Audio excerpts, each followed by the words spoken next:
गोंड के पूर्व सांसद मोहम्मद शहाबुद्दीन की पत्नी हिना साहब ने नया किला स्थित अपने आवास पर पत्रकारों के साथ गेट टुगेदर कार्यक्रम का आयोजन किया। इस दौरान पत्रकारों से बात करते हुए हिना साहब ने केंद्र सरकार पर जमकर हमला बोला। हिना साहब ने सरकार के एयर स्ट्राइक पर सवाल करते हुए कहा है कि मरे हुए आतंकवादियों के शव कहाँ है। हमारे देश के जवानों की शहादत हुई है, उसके बदले आतंकवादियों के शव चाहिए। देखिए हिना साहब ने क्या क्या कहा। जैसे कि हमारे जो 42-45 सैनिक शहीद हुए हैं, जो इतनी बड़ी देश की क्षति हुई है, तो एक तो जब हमारे सैनिक शहीद हुए जिस वक्त वो शायद दोपहर का वक्त था, और हमारे जो भाजपा के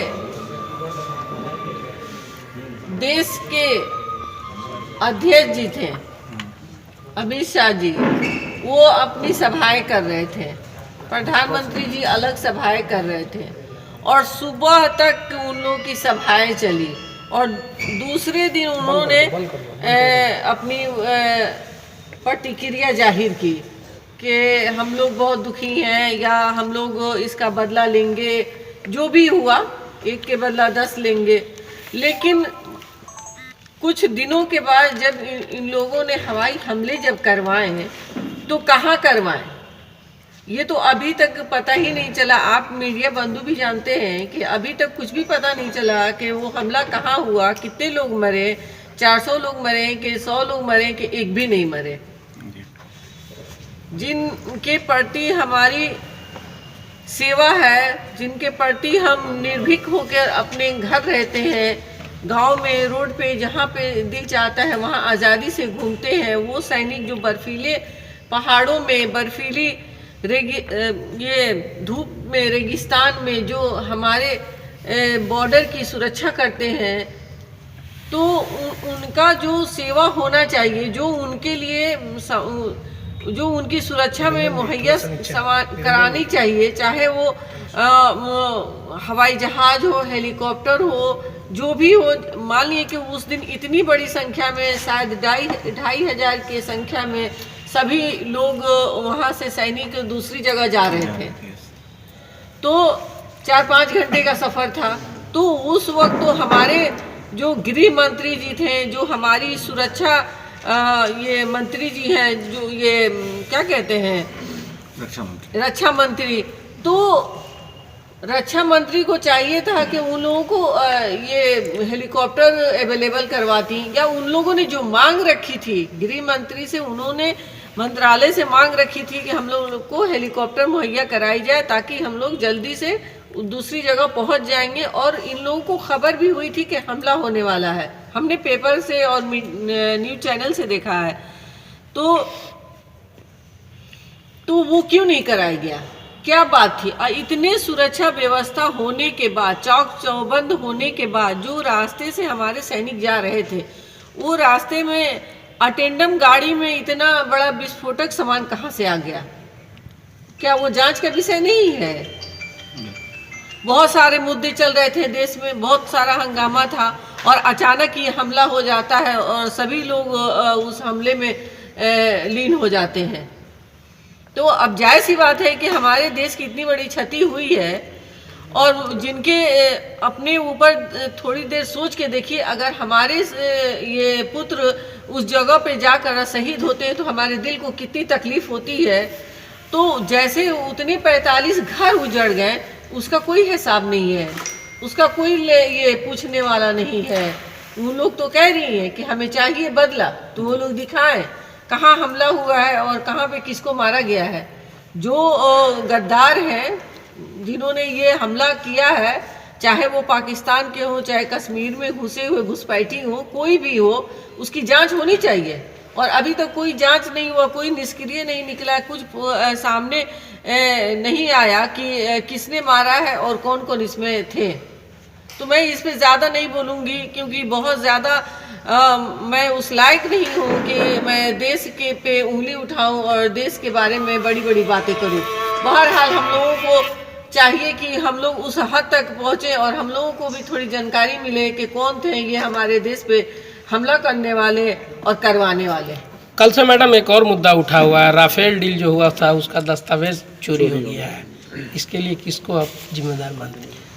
बोले ना कि ये बड़ी बात है, देश की बात है, तो इसमें हम ज़्यादा तो नहीं कहेंगे, लेकिन जब इतना बड़ा मुद्दा ही था हमारे ये देश का घोटाले का, हमारे देश के पैसे का, तो जो लोग अभी हैं पावर में, जिन लोगों की सरकार है, जो देश में तीन तिहाई पे है, 3/3 है ना उन लोगों की अपनी गवर्नमेंट, स्टेट बाई, और हमारे भी स्टेट में उन्हीं का है, तो ये जिम्मेदारी और जवाबदेही तो उन्हीं की बनती है ना। कहीं ना कहीं उन लोगों का उससे मसला जुड़ा हुआ है, तभी तो इतना बड़ा दस्तावेज गायब हो गया, इतना बड़ा घोटाला हो गया जिसका कोई जवाबदेही नहीं है।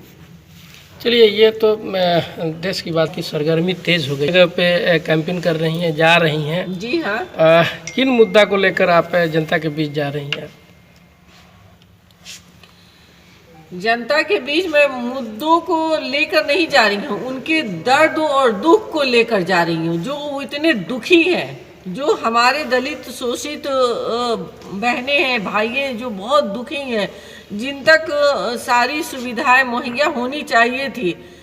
हमारे मुखिया बिहार सरकार के नीतीश जी, उन्होंने 7 निश्चय योजना चलाई।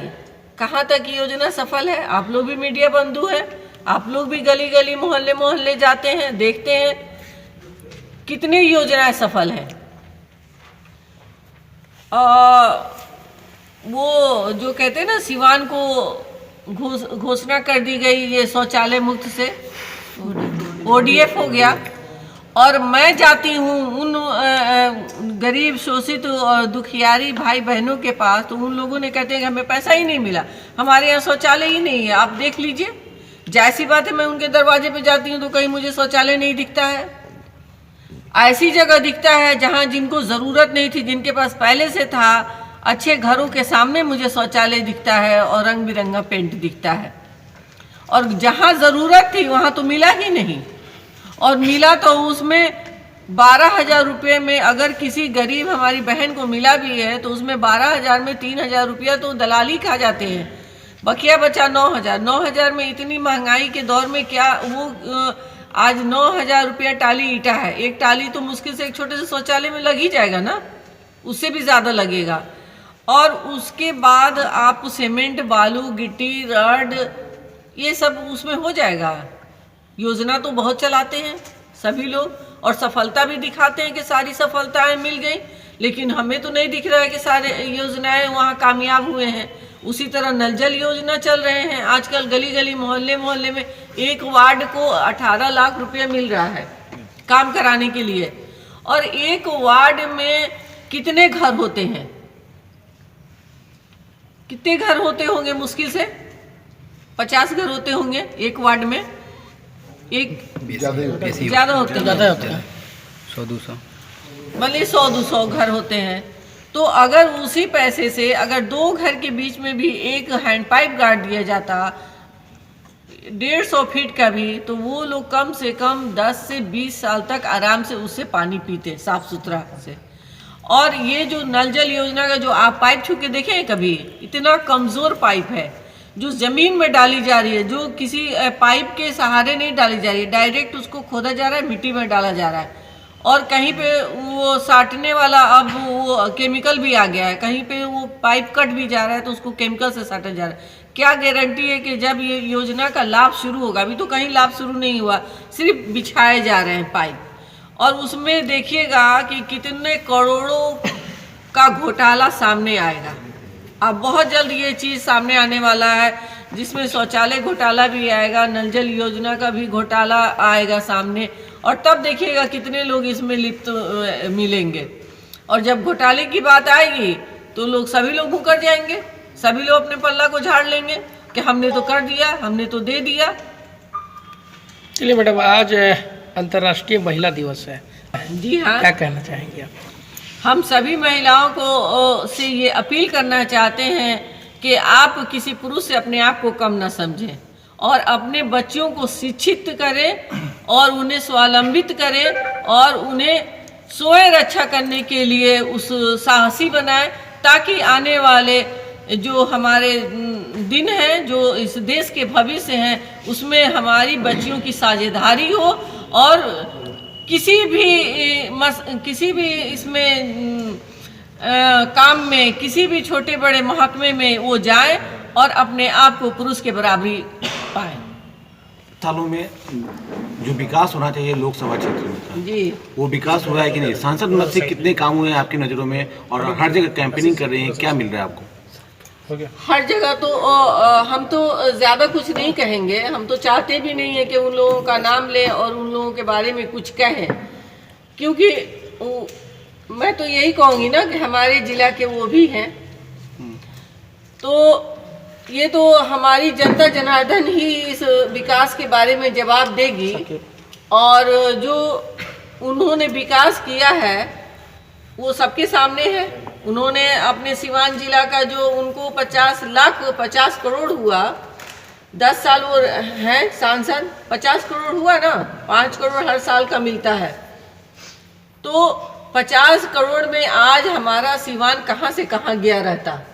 अगर आज वो तहे दिल से सिवान के जनता जनार्दन की सेवा किए रहते, उनके बारे में सोचे रहते, हॉस्पिटल की व्यवस्था सही किए रहते, हर गरीब दुखियारे को वहाँ पे हॉस्पिटल में दवाई मिलती, जो ब्लॉक पे हॉस्पिटल है उन्हें भी वहाँ पे डॉक्टर मुहैया होता, और जो सरकारी योजना के तहत वहाँ दवाएं आती हैं वो भी वहाँ पे मौजूद रहता और हमारे गरीब दुखियारों को मिलता, तो आज हमारे गरीब दुखियारे के आंख से आंसू नहीं गिरता। और हमारे ज़िले का जो हक हकूक़ का जो फंड आता है काम करने के लिए, वो दूसरे ज़िले में उन्होंने दिया है। तो क्यों दिया है उन्होंने? वो अपने सिवान जिला को इतना ज़्यादा विकसित कर दिए कि यहाँ पे काम की कोई ज़रूरत ही नहीं थी, पैसे लगाने की कोई ज़रूरत ही नहीं थी, और उठा के उन्होंने दूसरे जिलों को दे दिया। तो ये है विकास। और आने वाले दिन में देखिएगा कि अगर हम लोग चुनाव जीतते हैं, ये जो चुनाव है लोकसभा का, ये मेरे ख्याल से सिवान की जनता का चुनाव है, और जनता ही इस चुनाव को लड़ेगी और वही जवाब देगी आने वाले दिन में। अगर हम लोग जीतते हैं तो देखिएगा कि एक महिला का दावा है कि हम कैसे और कहां से विकास का काम शुरू करेंगे, और कैसे अपनी दलित, शोषित और पिछड़ों के कंधे से कंधे मिलाकर और उनकी मैं आवाज़ बनकर उनकी मैं सेवा करूंगी।